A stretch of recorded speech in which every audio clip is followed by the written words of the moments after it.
Hi guys, welcome back to the channel. Today we are driving through Mandeville and we're going to give you an update on the rural school bus program that is to start in a few weeks. Now the government of Jamaica has brought in 110 school buses and they have distributed them throughout the island, and they are to carry children from their homes to school or from bus stops in the area to schools. Now, this program is a game changer. The children only have to pay $50 to use the bus. So, one, the parents are going to save thousands, hundreds of thousands of dollars in bus fare. And two, the buses will be under the supervision of the JUTC and the Ministry of Education. So there are certain protocols in place. So basically, they will be safer and monitored. They'll have cameras on them, so it will be safer for the children. Now, this program is such a game changer that it has become a major topic in the upcoming election. The JLP is the party in power, and they brought in the buses and are set to roll them out. And the PNP, which is the opposition party, has a lot to say about this program. There was a debate recently, and the school bus program was a major topic in the debate, a debate between the two political parties, representatives of both parties. So we are going to go through an article that gives more information on this program and the topics that were raised in the debate. As Jamaica prepares for the start of the new academic year in September, the rural school bus program has emerged as a central point of contention between the governing Jamaica Labour Party and the opposition People's National Party. What was intended as a social intervention to ease the burden on families has become a political lightning rod in the heated campaign leading up to the September 3rd general election.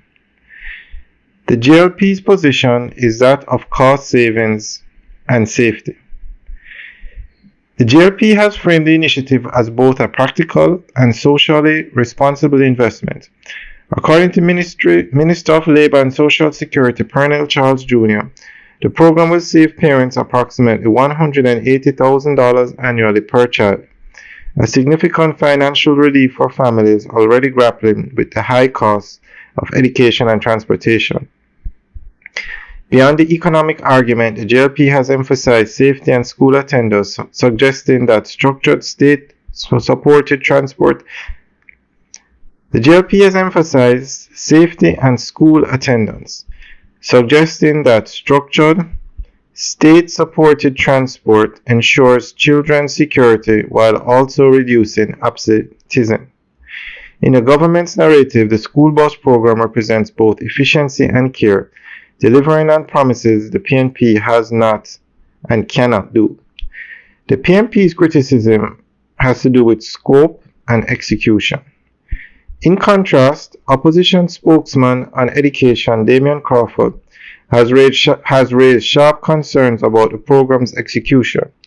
While agreeing that the concept of organized student transportation is wonderful, Crawford argued that the rollout is highly inefficient and lacks proper targeting. He highlighted that principals and guidance counselors, key stakeholders who best understand student needs, were not adequately incorporated in the decision making. More critically, Crawford questioned the program's scalability and reach.